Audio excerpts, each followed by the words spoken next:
Welcome, everyone, to the newcomers. Welcome, and to those returning, welcome back. This video is going to be part of the language and style category. And much like the delivery category, the language and style category will be split into multiple parts and multiple subcategories. You don't have to watch any of my videos or any videos on this channel in any particular order, as this is meant to help you specifically. So watch in whatever order you prefer. There will be mentions of other categories and subcategories, as public speaking isn't something you can just as easily split or cut into neat little boxes, as they work the best when together. So there will be mentions of other categories and subcategories, but I will try to keep it as short and concise as possible while explaining why it's important in this specific setting. But if you wish for more detailed explanations about certain categories and or subcategories, please do look at the other videos on those subcategories or categories on my channel. Specifically, in this video, we will be talking about the vocabulary or vocabulary choice of the language and style category. First things first, what is language and style? It's how you speak, more or less. Or more specifically, how you string your words, the choice of words you use, and how you structure those words to form sentences, and how formal and or casual you sound. Everyone has their own natural way of speaking, and that's completely fine, but when it comes to public speaking, you need to learn to adjust your tone and your vocabulary to fit the audience and or topic that you are talking about. You wouldn't use the same words in a science presentation with all those technical terms the way you'd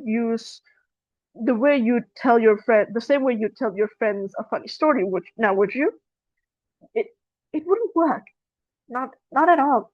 It's not going to be fun. Both are ways of speaking, but one needs a more formal tone while the other needs a bit more casual. While the other one is fine with casual. That's what language and style is about, choosing your words wisely so your message is clear, appropriate, and easy to understand to your audience. Now then, let's get to the main topic of this video, vocabulary or vocabulary choice. To those who have watched my delivery videos, in one of them I have mentioned specifically that you don't have to use overcomplicated words or pronunciations or aka vocabulary. You don't have to use them unless it's a specific thing, like a Latin name, for instance.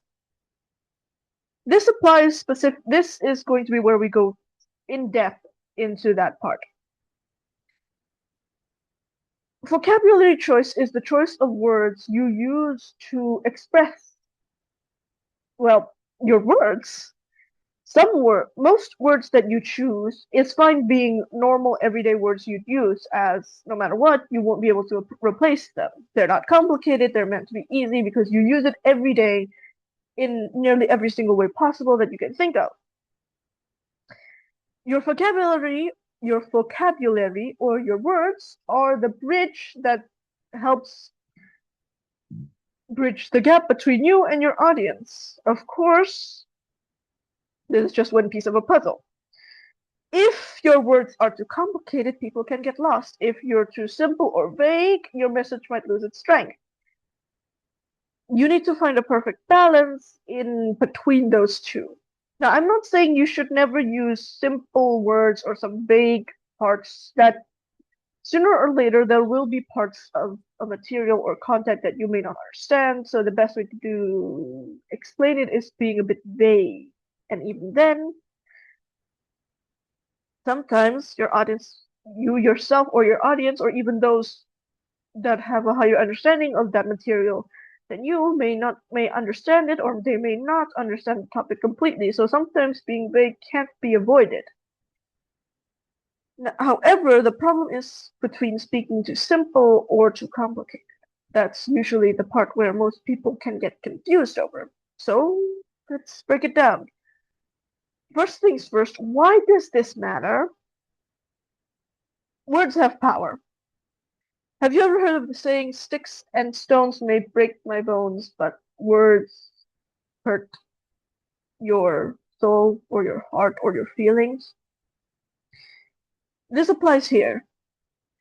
I'm not saying sticks and stones aren't, well, breaking your bones aren't hurtful, but words can have more impact than most people would think. It's hard to understand or even explain unless you have ever felt it yourself. This may not come as a shock, but let's say if your parent says that what you did wasn't enough, or maybe they're not proud of you, you may think that's trivial, especially since I'm not your parent. However, if your parent actually spoke to you like that, you may feel differently. Words have power, no matter how much we'd like to say that they don't. They shape how people understand your message and how you and they will feel about it. If you describe something as bad, it just sounds plain. But if you describe something as disappointing, frustrating, and or unacceptable, it paints a much clearer picture that can sometimes feel as if you're insulting whatever it is. Choosing the right words can help you sound more confident, professional, and engaging. It also makes your message more clear and easier to remember as you are very descriptive and very specific in certain terms, so it makes the audience easier to picture things in their mind. Of course, you may think that some of these words are complicated. That is understandable. However, some words are always going to be complicated no matter how many times you've used them. The only difference is whether with the increasing usage of these words, you may feel that they're less complicated or less uncommon, making them more common within your vocabulary. Your vocabulary also shows the understanding of between that you have of your topic and your awareness for your audience. Sometimes certain topics will require you to use Latin words or specific wording or overcomplicated, well, words because they don't have any other description except for that specific word. However, you need to find a way to communicate that overly, extremely complicated or very specific word to your audience without them getting lost. The word itself usually won't be the problem, as you would only use it, let's say, once in a while just to explain that specific thing. Like it's a name. Think of the overcomplicated word like a name. You're using it like a name. It's something you mention and or use to explain a very specific something or to call something out, but it's not really a word, to say the least, that your audience will understand immediately. So let's say you use the complicated word and you explain it to them. They will understand it your audience will understand partially understand the meaning of the word, but they won't completely understand it. So from then on, you'll have to only use the word as if you're using a name. You're mentioning it, but you're not using it as a word, technically, because it is a name, a title. If you use too much of the big fancy words or the overcomplicated words in front of people who may not use it as often as you do, or maybe they're not as formal or as well, maybe they don't just remember it. What they mean, you risk confusing them. This can also be seen between native speakers versus those who learn the language. Let's say you do IELTS. You take the test, you go to another country whose main language is English. You know the language, but you don't know the slang. You don't know what you didn't grow there. You don't understand their way of speaking. You speak the textbook way, meaning you speak clearly, slowly, carefully, word for word, usually. Usually not. These ways you would speak the textbook way, not the native way which every other speaker in the native in the native in their country, the native speaker lives, speaks, which is different. It's basically think of the English you speak now versus the Indonesian that you would speak. Between the two of them, your English feels more formal, more official. And that's not exactly just you, at least not exactly.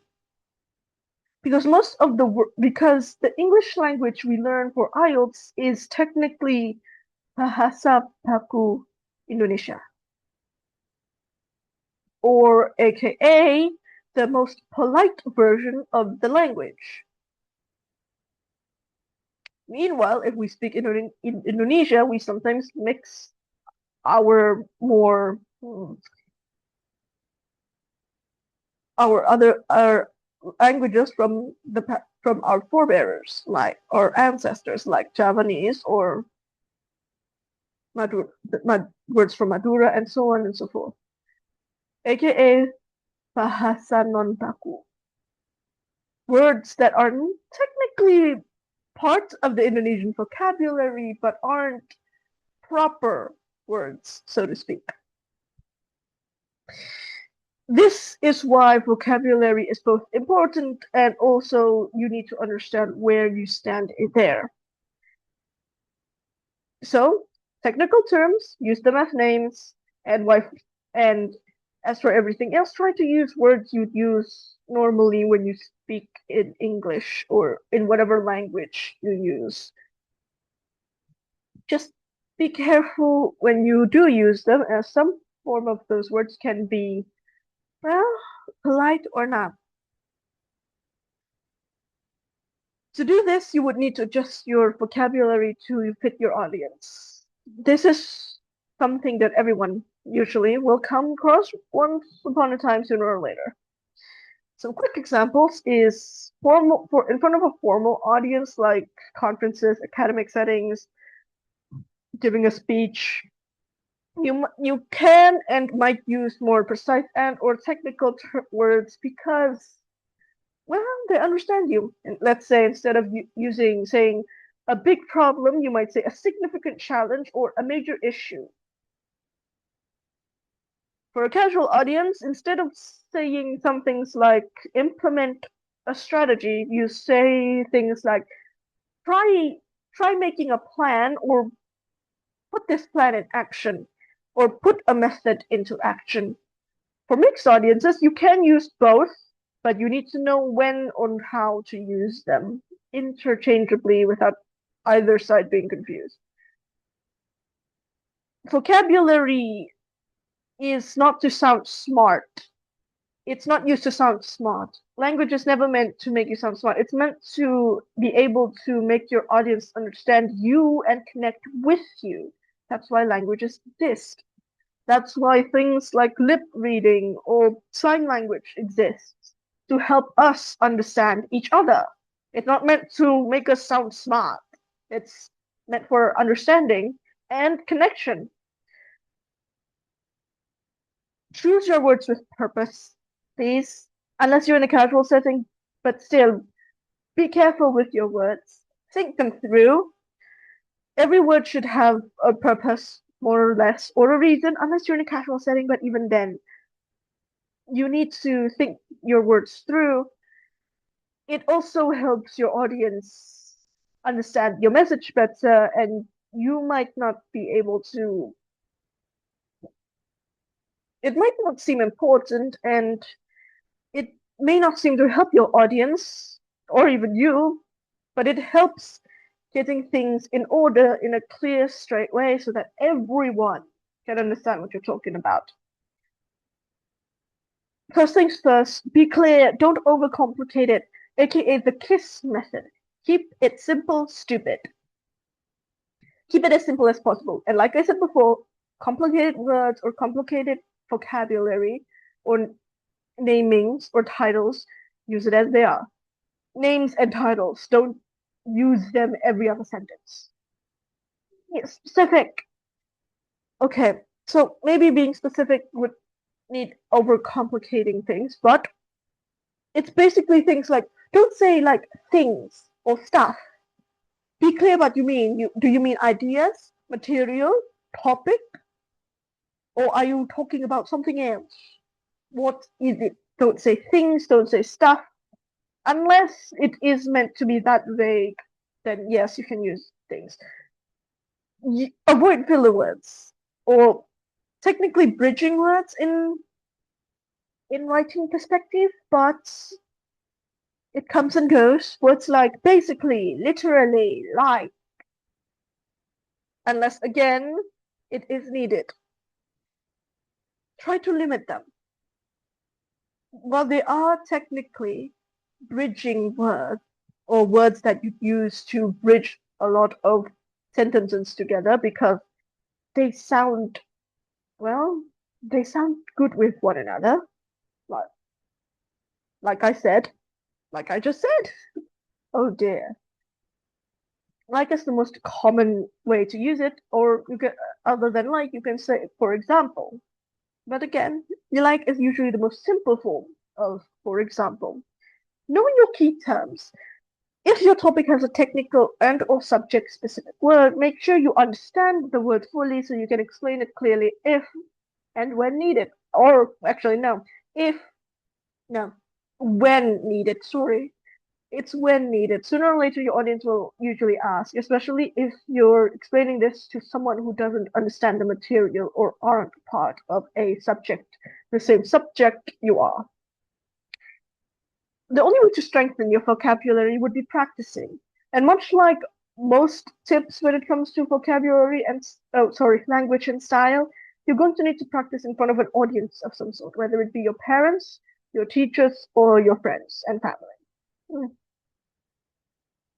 Because it's not from your perspective, it's from their perspective that's most important. If they think your words are complicated, then you'll need to change it. You'll need to try and simplify them.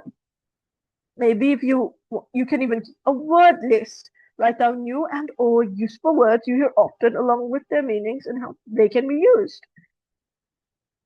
You can use that. Read and listen more. Read books, listen to YouTube videos if you have to. Just try to learn more about the language itself. Practice, and then there's replacing the words. Sometimes you use the word so often that you forget what the most simple version of it is like. Practice replacing those words. She was happy, she was overjoyed, she was relieved. She was relieved. She was full of excitement. Change it up, switch it up, make sure to try and find what your audience thinks is the most simple version. Ask for feedback. Like I said, this is best done when in front of an audience of some sort, whether it be your parents, friends, or your teachers, as it is best to get their feedback, as it's mostly, well, from their perspective, not yours. Maybe in your opinion, you're already using the most simple words. For them, not so much. So, ask for feedback, do it in front of an audience. Don't just record yourself. That's not going to work at all. Let me tell you that. Specific vocabulary is the ability to balance simplicity and power. You can be as simple as you want, but if your words or topic don't have feeling or meaning behind it, no one will want to hear it. No one will understand it, and no one will wish to remember it. There are many great speeches in history. They often use clear, distinct, and direct wording that anyone can understand. You don't need to sound complicated or smart. You just need to sound clear, confident, and genuine. Remember, your vocabulary doesn't have to be fancy. It just has to fit. Anyways, thank you so much for watching and or listening to this video. I hope it helped you. understand how important vocabulary is in public speaking. The words you choose shape how your audience understands your message and how they feel about it and how much they remember it. Always remember, your goal is to connect and not to confuse. Choose your words and make your message strong, clear, and easy to follow. This video is part of the language and style category, focusing on vocabulary. If you'd like to learn more, make sure to click or check our videos on the channel, please. Thank you again for joining me. Take care, keep practicing, and remember, the right words can turn a simple message to something unforgettable.